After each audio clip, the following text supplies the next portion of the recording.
দেখো আজকে আমরা চ্যাপ্টার 5 পড়াবো universal franchise and India's electoral system. এই চ্যাপ্টারটা আমরা করতে গিয়ে যে কনসেপ্টটা আমাদের প্রথমে জানতে হবে সেটা হচ্ছে 3 লেভেলস অফ গভর্নমেন্ট। ঠিক আছে, 3 লেভেলস অফ গভর্নমেন্টের কনসেপ্টটা আমরা প্রথমে জানবো। ঠিক আছে, এখানে কি রয়েছে 3 লেভেলস অফ গভর্নমেন্টের, সেন্ট্রাল গভর্নমেন্ট, ন্যাশনাল গভর্নমেন্ট আর একটা হচ্ছে ইউনিয়ন গভর্নমেন্ট। ঠিক আছে, যেটা অল ওভার ইন্ডিয়াতে বা অল ওভার কান্ট্রিতে রয়েছে।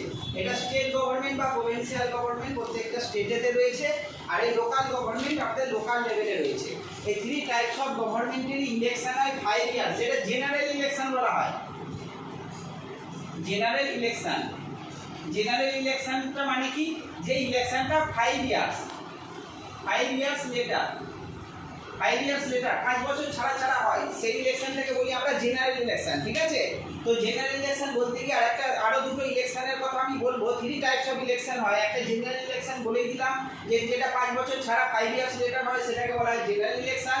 আর একটা ইলেকশনের নাম আমি এখানে বুঝিয়ে দিচ্ছি, দেখো হচ্ছে mid term election. Mid term election কোন ইলেকশনটাকে বলা হয়, ধরো অ্যাজ আ গভর্নমেন্ট পুরোটাই ডিসলভ হয়ে গেছে, ধরো গভর্নমেন্টের এগেনস্টে কোনো অ্যালিগেশন এসেছে, কোনো করাপশনের অ্যালিগেশন এসেছে, সেইখানে গভর্নমেন্টের যে চিফ মিনিস্টার রয়েছেন, হ্যাঁ ধরো বা প্রাইম মিনিস্টারও যদি হয়, তাও কিন্তু গভর্নমেন্টটা যদি ডিসলভ হয়ে যায়, ঠিক আছে, গভর্নমেন্টটা অ্যাজ আ হোল ডিসলভ হয়ে গেলে, ভঙ্গ হয়ে গেলে, তখন যে ইলেকশনটা হবে সেটাকে বলা হয় mid term election.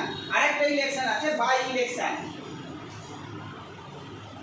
By election কি, কোনটাকে বাই ইলেকশন বলা হয় না, ধরো কোনো একজন রিপ্রেজেন্টেটিভ বা এমএলএ বা এমপি, এটা তো রিপ্রেজেন্টেটিভ আমাদের, ধরো এমএলএ বা এমপি কোনো একজনের সার্টেন ডেথ হয়ে গেল, হঠাৎ করে মৃত্যু হলো, বা সে তার পোস্ট থেকে রেজিগনেশন দিয়ে দিল, মানে পদত্যাগ করে দিল, তখন সেই সিটটায় উইদিন 6 মান্থ 6 মাসের মধ্যে যে ইলেকশনটা হয় সেটাকে আমরা বলবো বাই ইলেকশন। তাহলে এখানে আমরা 3 টাইপস অফ ইলেকশন কিন্তু আমরা এখানে শর্ট করে ফেললাম।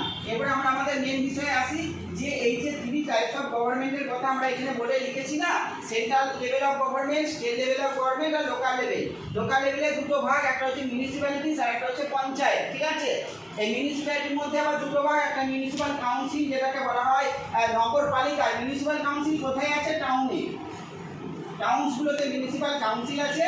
আর মিউনিসিপ্যাল কর্পোরেশন কোথায় রয়েছে, সিটিজে। কোন জায়গায় রয়েছে, সিটিজে, শহরগুলোতে মিউনিসিপ্যাল কর্পোরেশন রয়েছে। মিউনিসিপ্যাল কাউন্সিলের আর একটা নাম হচ্ছে নগরপালিকা, আর মিউনিসিপ্যাল কর্পোরেশনের আর একটা নাম হচ্ছে মহানগর নিগম। ঠিক আছে, ভালো করে সবাই জেনে রাখো, এগুলো বেসিক কনসেপ্ট।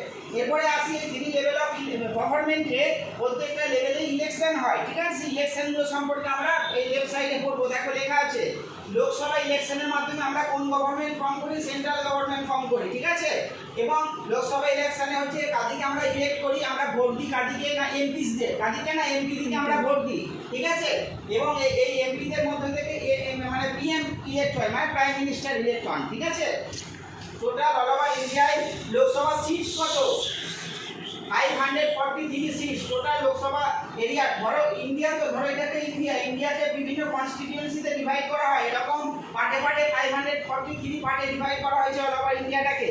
ঠিক আছে, যেটাকে যেই কারণে আমরা বলি টোটাল লোকসভাতে সিট সংখ্যা কত, 543, যেগুলোকে আমরা কনস্টিটিউয়েন্সি বলি। ঠিক আছে, যেখান থেকে একজন রিপ্রেজেন্টেটিভ ইলেক্ট হন।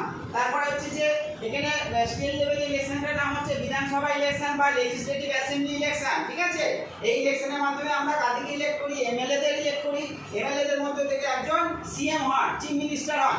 এখানে প্রশ্ন হলো, আমাদের যে রিসেন্ট ইলেকশনটা রয়েছে এখন হবে, যে 23 তারিখ 29 তারিখ, এই ইলেকশনটার নাম কি, এই ইলেকশনটার নাম হচ্ছে বিধানসভা ইলেকশন। এই ইলেকশনটায় আমাদের টোটাল ওয়েস্ট বেঙ্গলে কতগুলো সিট রয়েছে, ওয়েস্ট বেঙ্গলে সিট আছে 294। ঠিক আছে, এর মধ্যে যে party more than half seat পাবে, মানে এখানে ম্যাজিক ফিগার কোনটা, ম্যাজিক ফিগার হচ্ছে যে party more than half seat পাবে, মানে এর 50%, ধরে 50% প্লাস 1। ঠিক আছে, 50% মানে কত, 147 প্লাস 1 সমান হচ্ছে, ম্যাজিক ফিগার হচ্ছে 148। ধরো যে পার্টি 140 সিট জিতে যাবে, 148 সিট জিতে যাবে, সেই পার্টি কিন্তু গভর্নমেন্ট ফর্ম করবে।